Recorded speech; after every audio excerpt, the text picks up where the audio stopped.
ಕೇಂದ್ರ ಸರ್ಕಾರದ ಸ್ವಾಮಿತ್ವದಲ್ಲಿರುವ national mineral development corporation NMDC ಅಂತ ಏನು ತುಂಬಾ ಪಾಪ್ಯುಲರ್ ಆಗಿ ಗೊತ್ತಿದೆ, ಅವರು ಮಾಡಬಾರದ ಅಕ್ರಮಗಳನ್ನ, ಅವ್ಯವಹಾರಗಳನ್ನ, ಕ್ರಿಮಿನಾಲಿಟೀಸನ್ನ ಮಾಡಿದ್ದಾರೆ. ಸೊ ಅವೆಲ್ಲವನ್ನ ವ್ಯವಸ್ಥಿತವಾಗಿ 2020ರಿಂದ ಇಲ್ಲಿಯವರೆಗೆ ಏನು ಮಾಡಿದ್ದಾರೆ ಅನ್ನೋದ ದಾಖಲಾತಿ ಮಾಡಿ ಜನವರಿ 19 ಇದೇ ವರ್ಷ 2026ರಂದು 11 ಅನುಬಂಧಗಳೊಂದಿಗೆ ಕೇಂದ್ರ ಸರ್ಕಾರದ ಪರಿಸರ, ಅರಣ್ಯ ಮತ್ತು ಹವಾಮಾನ ಬದಲಾವಣೆ ಏನಿದೆ ಮಿನಿಸ್ಟ್ರಿ ಏನಿದೆ, ಸಚಿವಾಲಯ, ಅವರಿಗೆ ಪತ್ರ ಬರೆದಿದ್ದೆವು. 3.5 ತಿಂಗಳಾದರೂ ಕೂಡ ಅವರು ಯಾಕೋ ಏನೋ ಹಿಂದೆ ಮುಂದೆ ನೋಡ್ತಾ ಇದ್ದಾರೆ. ಅದಕ್ಕೆ ನಾವು ಅರ್ಜೆಂಟ್ ರಿಮೈಂಡರ್ ಬರೆದಿದ್ದೇವೆ.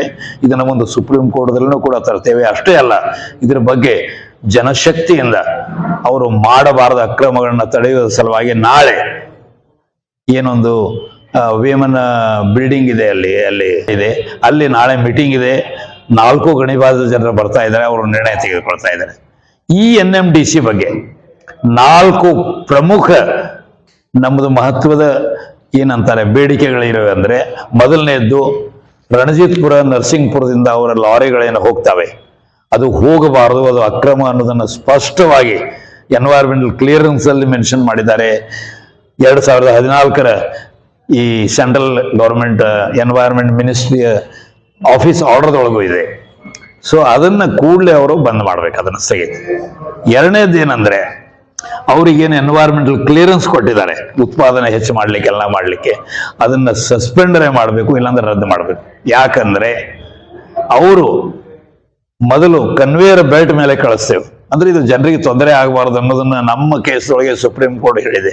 ಅದನ್ನ ಸುಮ್ಮನೆ ಮಿಸ್ಲೀಡಿಂಗ್ ಸ್ಟೇಟ್ಮೆಂಟ್ ಮಾಡಿ ಫಾರೆಸ್ಟ್ ಕ್ಲಿಯರೆನ್ಸ್ ತಗೊಳ್ಳಾರದೆ ಅದನ್ನ ಮಾಡಿದ್ರು, ಅದು ಬಂದ್ ಆಗಿಬಿಟ್ಟಿದೆ. ಅದಕ್ಕೆ ಈ ಯಾವ ಹಳ್ಳಿಗಳಿಂದ ಹೋಗುವುದಿಲ್ಲ ಅನ್ನೋದು ಇವೆಲ್ಲವನ್ನ ಅವರು ಮಿಸ್ಲೀಡ್ ಮಾಡಿ ಇದನ್ನೇನು ತಗೊಂಡಿದ್ದಾರೆ, ಇದನ್ನ ರದ್ದು ಮಾಡೋದ್ರ ಕಡೆಗೆ ನಾವು ಪ್ರಯತ್ನ ಮಾಡ್ತಾ ಇದ್ದೇವೆ. ಇನ್ನು ಮೂರನೇದ್ದು ಏನಂದ್ರೆ, ಗಣಿ ಮಟ್ಟದಲ್ಲಿನೂ ಕೂಡ ಅಂದ್ರೆ ಮೈನಿಂಗ್ ಲೆವೆಲ್ದಲ್ಲಿನೂ ಕೂಡ ಅವರೇನು ಲಿಮಿಟ್ಸ್ ಹಾಕಿದ್ದಾರೆ, ಮ್ಯಾಕ್ಸಿಮಮ್ ಪರ್ಮಿಸಿಬಲ್ ಅನ್ಯುವಲ್ ಪ್ರೊಡಕ್ಷನ್ ಅವ್ರು ಏನು ಮಾಡಿದ್ದಾರೆ, ಭೀಮ ಸಮುದ್ರದೊಳಗೆ ಅಲ್ಲೇನು ನರಕ ಸದೃಶ ವಾಯು ಮಾಲಿನ್ಯದಾಗಿದೆ, ಅವೆಲ್ಲವನ್ನ ಏನದಲ್ಲ ಇವರು ಕೂಡ ಅದನ್ನ ಇದು ಮಾಡಬೇಕು, ಏನು ಕಡಿಮೆ ಮಾಡಬೇಕು ಉತ್ಪಾದನೆ ಗಂಭೀರವಾಗಿ ಅನ್ನೋದನ್ನು ಮೊದಲು ಸಸ್ಪೆಂಡ್ ಮಾಡ್ತಾರೆ, ಆಮೇಲೆ ಎನ್ಕ್ವೈರಿ ಆಗ್ತದೆ ಎಲ್ಲ, ಮುಂದೆ ತಿರುಗಿ ಮಾಡುವಾಗಲೂ ಕೂಡ ಅದನ್ನು ಗಂಭೀರವಾಗಿ ಕಡಿಮೆ ಮಾಡಬೇಕು ಅಂತ ನಾವು ಕೇಳಿದ್ದೇವೆ. ಕೊನೆಯದೇನೆಂದ್ರೆ, ಸಾರ್ವಜನಿಕರ ಆರೋಗ್ಯ, ಸೇಫ್ಟಿ ಇವೆಲ್ಲ ಏನಿದೆ ಇದು ಬಹಳ ಗಂಭೀರವಾದ ಪ್ರಶ್ನೆ ಇದೆ. ಸೊ ಇದ್ರ ಬಗ್ಗೆ ತುರ್ತು ಕ್ರಮಗಳನ್ನ ತೆಗೆದುಕೊಳ್ಬೇಕು. ಈಗ ನೋಡ್ರಿ, ನಾವು ಅವೇನು 11 ಅನುಬಂಧದೊಳಗೆ ಒಂದು ಅನುಬಂಧ ಏನಂದ್ರೆ 2020ರಿಂದ 24ರವರೆಗೆ ಎಷ್ಟು ರಸ್ತೆ ಅಪಘಾತಗಳಾಗಿವೆ, ಎಷ್ಟು ಜನರ ಜೀವನ ನರಕ ಸದೃಶದೊಳಗಾಗಿ ಅವ್ರದ್ದು ತುಂಬಾ ಸಂಕಷ್ಟ ಆಗಿದೆ ಅನ್ನೋದನ್ನ ಕೊಟ್ಟಿದ್ದೇವೆ. ಈಗ ಅಷ್ಟೇ ಅಲ್ಲ, NMDC ವರೆಗೆ ಭಾರಿ ಮೊತ್ತದ ದಂಡ ಹಾಕಿ ಅದನ್ನ SPV special purpose vehicle KMERC ಇರದೆ ಅದಕ್ಕೆ ಹಣಗಳನ್ನು ಹೋಗಬೇಕು.